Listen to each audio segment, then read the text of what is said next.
كبسة الرجوع والهوم والقائمة، إضافة إلى وضع سليب مود، وضع السكون والشاشة تبقى سوداء في أجهزة سامسونج، وخاصة في أجهزة جي 7 جي 710 وجي 400. في هذا الفيديو سنشمل جميع الحلول ونقدم لكم الحل باختصار. لكن قبل أن نبدأ لا تنسى الاشتراك بالقناة. جهاز جي 7 2015 جهاز يغلق بشكل سليم، يفتح معنا الجهاز، ولكن كبسة الرجوع والهوم والقائمة إضافة إلى عطل غريب نجده في هذا النوع من الأجهزة. عند الضغط على كبسة جميع الأزرار الخط السفلي لا تعمل، إضافة للدخول وضع سليب مود، وضع السكون. الآن الجهاز لا يخرج من وضع السكون وتبقى الشاشة. المشكلة تكمن في هذه القطعة من الجهاز. هذا الجزء سنقوم بشرحه بالتفصيل. سنضع بورد الجهاز أسفل المكبر حتى نريكم المشكلة تعرض لها الجهاز. نقوم بعملية زوم كبيرة، نجد هذه هي الاي سي مسؤولة عن هذا العطل الغريب. نلاحظ وجود رطوبة على البورد، أكسدة قامت بعملية فصل أحد أرجل هذا الاي سي. الآن يفضل القيام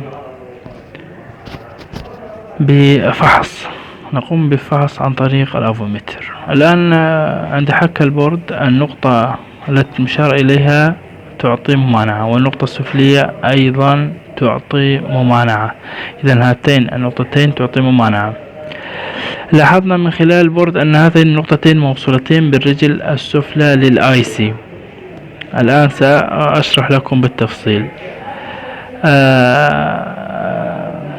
نقوم بقياس على الافومتر. هاتين النقطتين بهما ممانعة.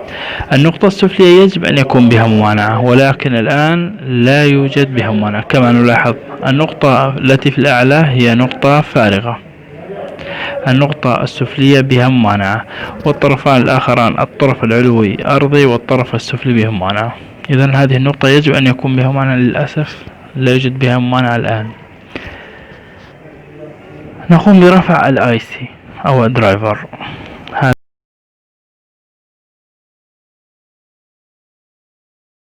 وسحب بريدج من النقطة العلوية كما مشار إليه كما ترون في الفيديو. نقوم بسحب جسر أو سلك من النقطة التي قمنا بحفها على البورد إلى الرجل السفلية للآي سي.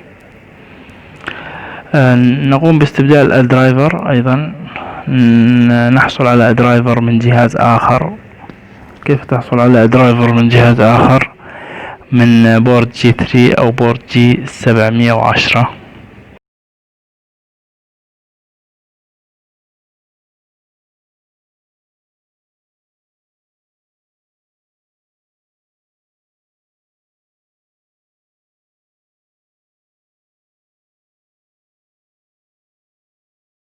لاحظ معي هذا هو البريدج الذي قمنا بسحبه.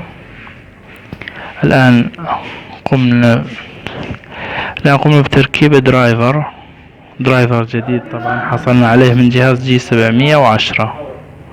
هذا درايفر نحصل عليه إما من بورد معطل أو من أجهزة أخرى مثل جي 400 وجي 710. إذا حصلت عليه من بورد جي 710. نقوم بالتلحيم بشكل جيد.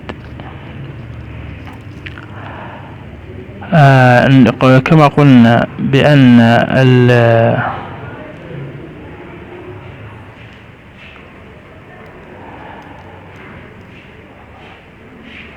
أعيد وأشرح قيم الممانعة على هاتين النقطتين، إضافة إلى أرجل الاي سي. النقطة العلوية التي قمنا بحفها نقوم بسحب بريدج إلى الخط السفلي كما تشاهدون بالتفصيل،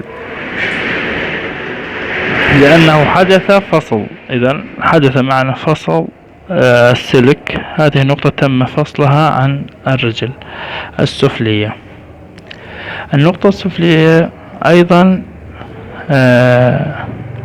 هي النقطة السفلية يجب وصلها بالنقطة هذه أيضا. إذا النقطتان اللتين قمنا بحفهما على البورد نوصلهما بالرجل السفلية للآي سي.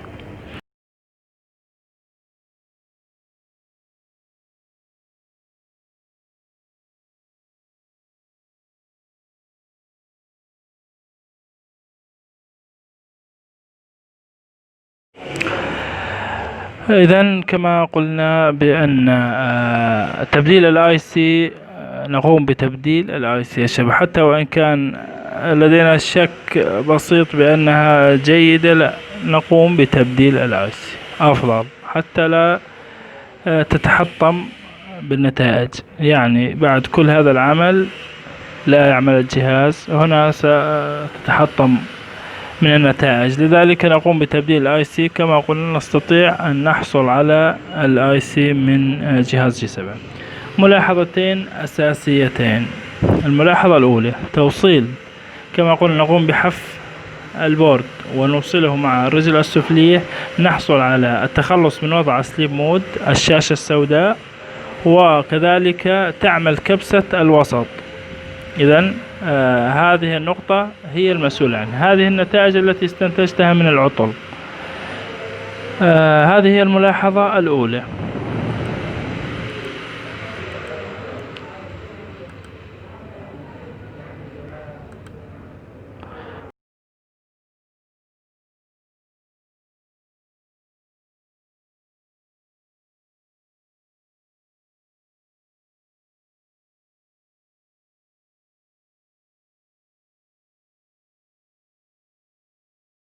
إذن كما يشار بالسهم الأحمر، هذه النقطة نوصلها مع الرجل السفلية للآي سي، نحصل على التخلص من سليب مود الشاشة السوداء وتعمل كبسة الوسط.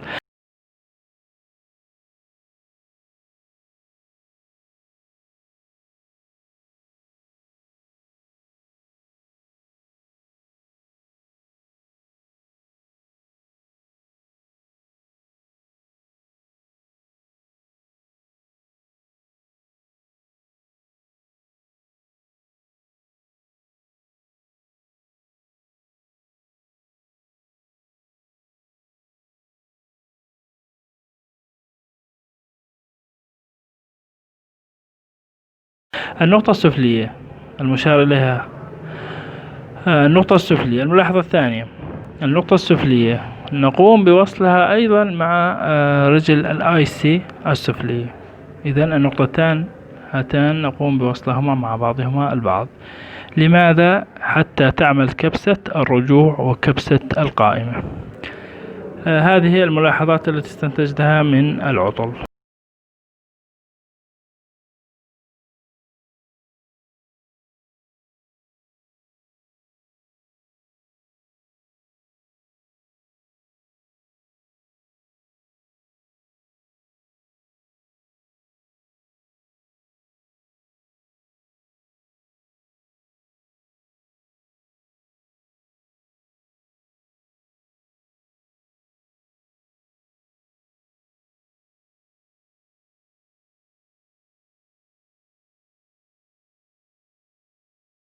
الآن تجربة الجهاز بعد كل هذه الخطوات نلاحظها الآن. إذا عادت تعمل جميع الأزرار وزر التشغيل، وضع سليب مود أو السكون عاد ليعمل. كان هذا كل ما لدينا في الفيديو. إذا أعجبك لا تنسى الاشتراك بالقناة.